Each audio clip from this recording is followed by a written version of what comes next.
Today, we're going to be reading some paranormal stories. I have 5 stories to share with you guys, and all of these stories were submitted by you. I have a subreddit where you can share your scary stories, and I will have it linked down below. These stories have Ouija boards, demonic possessions, exorcisms, and so much more. Hopping into it, this first story says, I tried to make my boyfriend angry, but I ended up meeting the demon in his closet instead. Hey Courtney, longtime watcher since the very beginning, first-time poster. I'm a rambler, so I apologize for the length of the story. It's about 7 years old, but I still think about it all the time.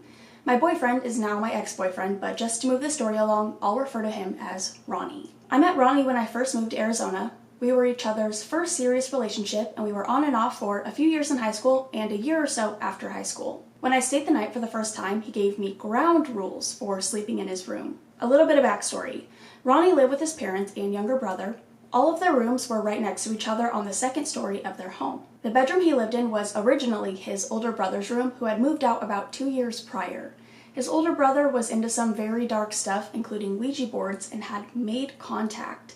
Something dark and scary lived in the closet of that room. Every time I was in that room, I got the creeps. I hated being in there by myself. He would have to leave the room several times to speak with his mom, and there were multiple times I really could not sit in there. I would just sit in the upstairs loft about 15 feet from the bedroom. When I first stayed the night, Ronnie gave me very strict rules to sleeping in his room. 1. The closet door cannot be left open. 2. Under absolutely no circumstances were we allowed to be in complete darkness. He had strip lights on the ceiling and played music on the TV to sleep. 3. Ronnie made it very clear to me that the way he slept was absolutely necessary, and it would only change after he was knocked out for the night and could leave his cocoon, but still wouldn't face the closet. He would face the wall, cover his head with his sheets, and had a fan up against the wall that would fill the sheet with air like a hot air balloon. It was very odd to me, but just chalked it up to being scared. But of what? Well, I'll tell you. Ronnie told me that whatever demon his brother let into that room would scare him to the point of crying if he saw him. I had experienced plenty of paranormal experiences over the years, including ones from his uncle's house that we were house sitting that really shook me. I can post those too if you would like, yes, but nothing that had gotten me to this point of fear. His 2 best friends told me they stayed the night before. One slept with his feet to Ronnie's head, the other one slept on the floor. At about 3 a.m., the friend on the floor woke up and happened to look over to the closet and saw that it was ajar. Right next to the closet was a desk chair, and a black figure was sitting there, watching them. He woke up the other friend and they both saw him. They silently rolled over and somehow fell back asleep. Ronnie refused to tell me his stories because he was convinced that if you don't talk about it, it'll stop, but confirmed that he had experienced something similar. The room was dark and heavy. We had some of our biggest fights in that room. Something about the space just brought out the worst of both of us. Now here comes my story, what truly made me believe him. Ronnie had gotten in a very serious car accident when we dated our last time. For 2 months, I moved in with his family to drive him to PT 3 times a week and assist him as he was in a full torso shell and a cast on his leg. At this point, the casts were gone, and he was more mobile than before. I decided it was time for me to get a job again, and the night before my first day at work, I planned on going to sleep pretty early. I wanted him to come with me, but he ended up inviting a friend over to play video games. I had big feelings about this and was a moody 19-year-old, so when I went up to bed, I decided I wasn't going to close the closet door. I wasn't going to turn on the TV or the strip lights, and I was going to go to sleep the way I preferred. Very dark and very quiet. He could figure it out when he got upstairs. I know. Petty. I was lying in bed and had fallen asleep after about 15 minutes.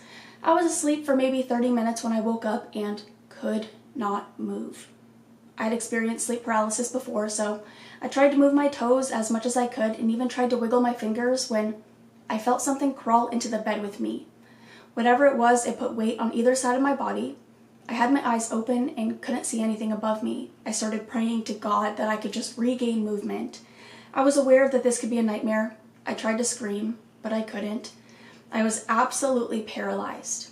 Finally, I was able to move my head and look to the corner of the room where, in the chair, was a black figure.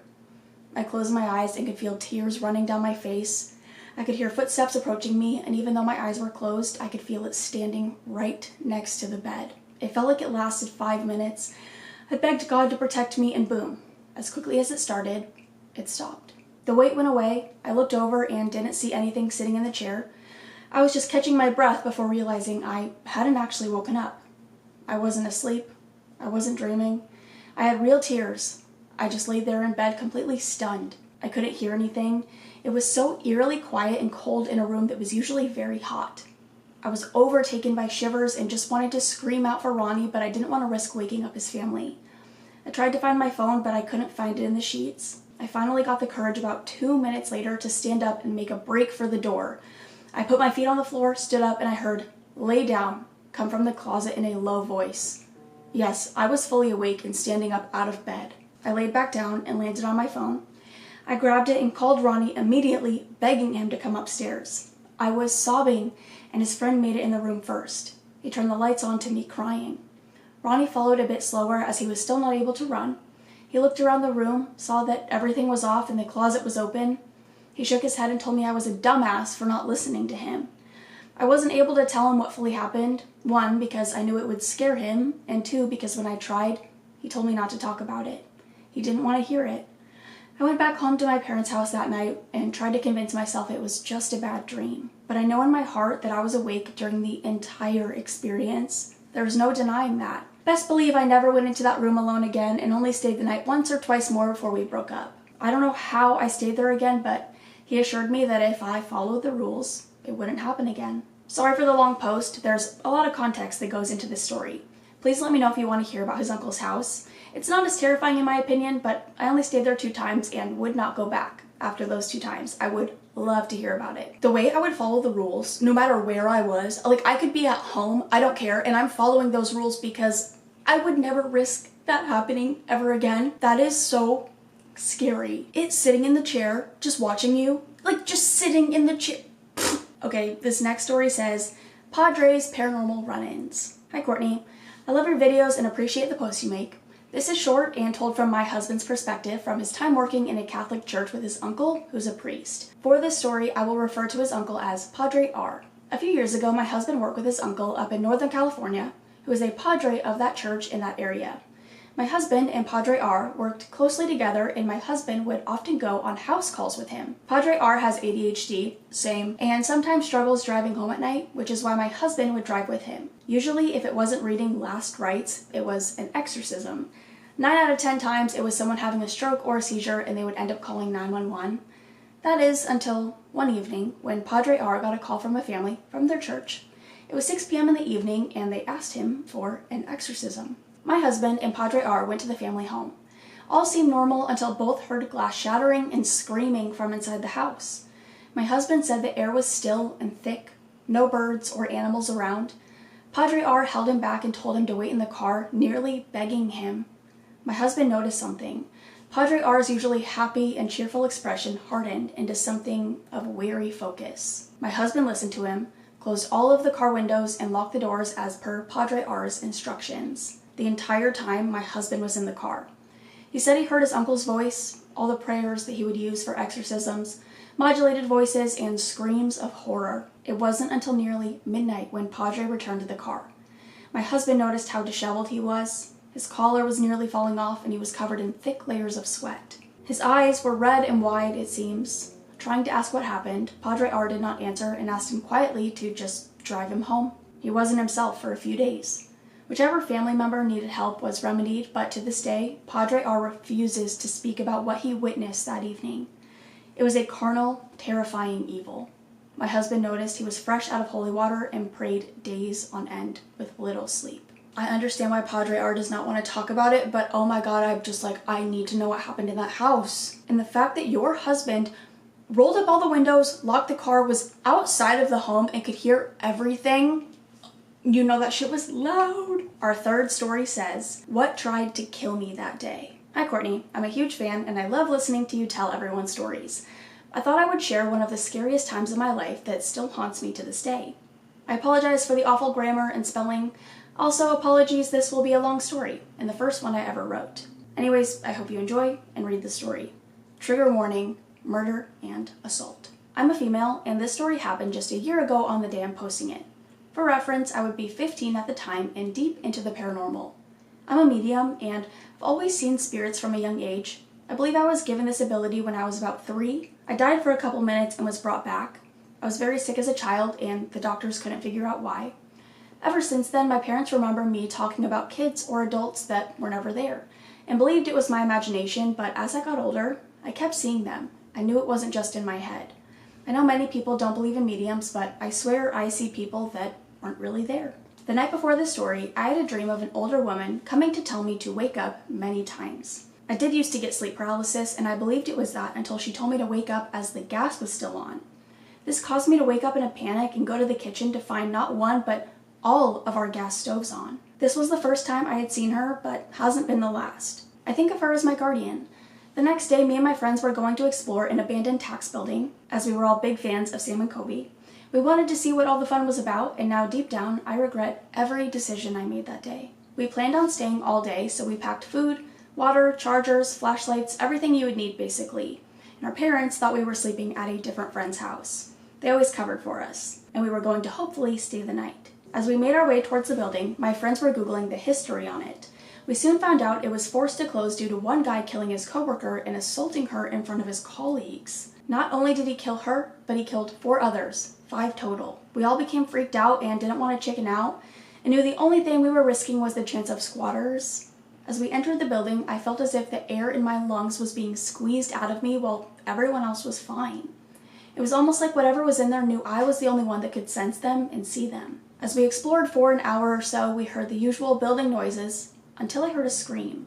Think of a bloody murder scream from a woman. I remember asking my 2 guy friends I was with at the time if they had heard it, and they both said no.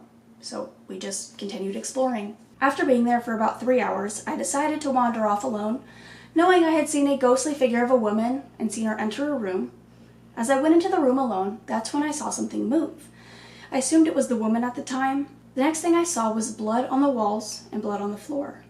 It was dry in some places and wet in others. This confused me as the murders were years ago, meaning something else had happened here. As I stood up, I had seen the thing move again. I called out to it saying how I can see it and I was willing to talk. The next thing I knew, I was pushed up against a wall and felt like I was being choked, but nothing was there. Soon my friends came running in and they had seen all of this and started screaming. We decided to leave, but before we left, I saw a little boy and went over to speak to him, thinking he was an actual child. My friends were confused and were calling out to me, but I continued, and as I spoke to this little boy, he said my presence being there had angered him. I was confused who him was and why I was unable to see him, but I could see the others. We decided it was unsafe to stay, and I explained everything that had happened. The same night, we ended up really sleeping over at my friend's house, and I felt as if something had attached itself to me. I walked up to a mirror and I saw bruises in the shape of hands on my neck. I googled how the man killed the woman, and it was none other than strangulation. It's not who I did see, it's who I didn't. Ever since that night, more paranormal things have been happening to me, and I'm willing to share those stories, but I believe that whatever was there wanted me dead, as it knew I could sense it there, and the others couldn't. Afraid I would be able to tell the truth of what really happened that day. I hope you enjoyed, and I know something is still attached to me, as I've spoken to it, and it is unable to leave me alone. Thank you so much for reading, and I have many more stories to tell you about. Thank you. This was submitted 21 days ago. Are you okay? Or how are you? I'm assuming you're still dealing with this, and I have to know what are you okay? Moving on, this says, my creepy paranormal stories. Hi Courtney, I'm a huge fan. You've helped me through some really difficult times. Never change who you are. I love you. If you ever need someone to talk to, just message me. That's so sweet. Anyways, on to the story. Trigger warning, blood and demonic possession. My name is Marissa, and I think I'm personally being haunted. It all started at my childhood home. I was about 7 or 8 years old. I was playing in my room with my toys on the floor, and I felt like I was being watched. So I looked up. There was a little girl. She had a Victorian-style dress and had dark braided hair. But here's the scary part. She had no face. I ended up screaming and running to my mom.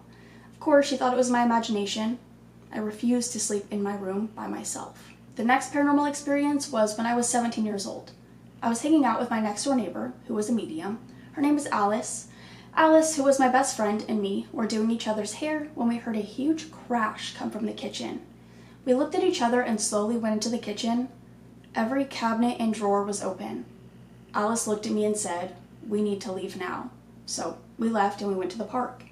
When we got back, Alice told me that there was a huge portal in my house, and she said to sage my room once a week and try and close it. And I did. The next experience was when I was hanging out with my brother and best friend. We were driving around and we decided to go ghost hunting. It was around midnight. We went to a graveyard and they looked at me and said, "Go sit under that tree if you're not scared." So I did, but I was terrified. But I didn't want them to know that, so I went over to the tree and I sat down.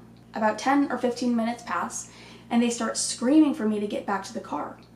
I got up and I heard footsteps behind me and I got pushed down. I looked and there was nothing there. I screamed and I ran. And when I got to the car, they said the radio turned on and they heard "Get out now" in a demonic voice. The next experience is when we moved into my grandmother's house to take care of her after she had a heart attack. I was lying in my bed watching YouTube, and out of the corner of my eye, I saw a huge shadow that looked 7 feet tall. I just shook it off and turned off my lights and fell asleep. How? Around 3 a.m., I woke up and looked around and saw myself sleeping in my bed. I think it's called astral projection. I was in the corner of my room and I see this bloody woman at the end of my bed. I never felt something so evil. I was trying to get back to my body, and when I finally did, I couldn't move. I was just looking at the end of my bed where I saw the bloody woman. She screamed and lunged at me. I was finally able to move and I quickly turned on my lamp and she was gone. I ended up having a huge panic attack. I slept with the lights on for 2 weeks and she is still around. My last experience is the demon in my closet. You know something about this story? I told you on your stream. Oh my god, that would have been years ago. Well, it all started when my friends and I played with a Ouija board on Halloween night, and I regret it all. I didn't really want to play, but I didn't want my friends to think I was scared of anything. But to be truthful, I was terrified. We started playing. We asked if there was anybody who wanted to talk to us. It went to yes. Then we asked if it was good or bad. It went to the letter B for bad. I immediately told my friends this is a really bad idea and we need to say goodbye. They said no. They asked what the spirit's name was, and my heart dropped to my stomach when it went from Z-O to Z-O repeatedly. I started crying. I was terrified of all of this. Then all I remember was I blacked out. I woke up later and my friends were huddled in the corner of my room, scared to death. I was so confused on why they were scared, and they said my whole demeanor changed. I didn't know what they were talking about, but they said my eyes were empty and dark and I had a really creepy smile and laugh, but I didn't say anything. They also said I was walking strange. They said I wasn't myself, but I don't remember anything. They left my house and they never spoke to me again because they thought I was pranking them, but I thought they were just trying to scare me. Nothing much happened after that, but a couple months ago the activity got worse. Doors would slam, my closet door would rattle and slam open, and I got scratched. And one night I was sleeping, and then I woke up suddenly to a pressure on my chest and hands around my neck, choking me. It seemed like hours, but it was only a minute or two. I gasped for breath and I was shaking. I turned the lights on and didn't sleep for 2 days. And last week I was taking a nap on the couch and I woke up to the whole house filled with smoke, but no fire. Weird, I know. Last night I got a phone call from an unknown number, and all I heard were demonic voices and demonic screams. I'll keep you updated if anything else happens. Yeah, this was, okay, how long ago? 20 days ago. Are you okay? Are you guys all okay? The phone call would be my last straw. Oh, I'd be so done. Okay, and the last story says, the first of a lifetime of hauntings. Hey Courtney, my name is Mackenzie, and I've been a fan of yours since I was 17. I just turned 26. That's insane. Watching your videos feels like I'm just hanging out with a spooky loving friend, and I love the community you've built. I've always wanted to share, and now I'm finally taking the time to share some of the lifetime worth of stories I have. When thinking about which to share, I really felt like I should tell you and the community about my very first haunting that I remember. There were ones before that happened when I was a baby that I don't remember, just recounts from my mom. When I was little, my grandparents lived in a rural spot in southern Oregon. Their land was beautiful, with a gorgeous pasture outside, only a couple of neighbors, and a big white house with a shop next to it. The entryway to the house leads 3 ways. First, you could go upstairs to the loft straight in front of the door. To the right, there was a living room that circled to the dining room/kitchen. The left went to the hall that held bedrooms, but also circled around to the stairs into the dining room. The first 2 doors in the hall were my room across from the bathroom. The back had my mom's room across from my grandparents' room. The house always took a darker turn at night.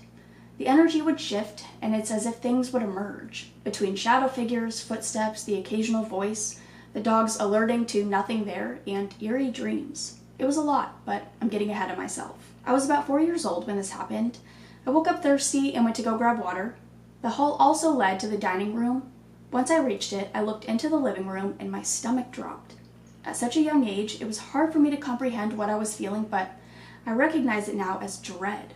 I felt someone was right in there watching me. I was completely alone and yet felt anything but.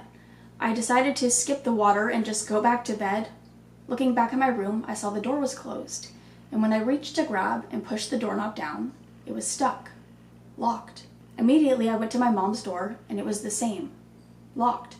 Turned around to my grandparents' door, also locked. I even went to try the bathroom in my panic, and you guessed it, locked. For a long time, I could not understand what I was feeling so intensely. I was little, of course, fear was rampant, but I truly have only felt that kind of fear a few times in my life. The fear that makes you feel like cornered prey. I burst into hysterical tears, unable to handle the confusion, fear, and dread, all feelings that felt so unfamiliar to my happy, giggly little self. Feeling as if whatever was in the living room was coming closer. Soon my mom and grandparents heard and rushed to my side as I tried very incoherently to explain what was wrong. They checked their doors and mine, and nothing was wrong. Their doors weren't locked when they came to check on me, and my door and the bathroom doors opened just fine. I've had many other and objectively scarier hauntings happen to me, but this one will always give me chills when I think about it. That house was a mystery in so many ways. I've had eerie dreams about that place even years after seeing it for the last time. I'll probably never understand it completely because my grandparents divorced and sold the house in 2014. I have more stories about this house and lots of other places that I'll share in the future. Thank you so much for reading. Love and support, Mackenzie. I love the way you put that, and it makes so much sense. A child at 4 years old has no idea what these things feel like. They don't understand true fear or dread. And so it's like, you know, these things were happening because why else would you feel or like be overcome with these emotions that you don't even know exist? And like, I know kids can see things that we can't. Maybe younger than 4, I don't know if it's like a baby thing or a toddler thing, I don't know. But I love the way you put that because it's so true. Like, you don't even know what these feelings are. You've never experienced them. And so like, you know these things actually fucking happened, because how could you make it up if you don't know it exists? You know what I mean? That's all I have for now. I hope you guys enjoyed. If you guys have any other scary paranormal stories that you want to share with me or the community, like I said in the beginning, I will have my subreddit linked down below. Other than that, I'm gonna go. I love you guys so much, and I will see you in the next one. Bye.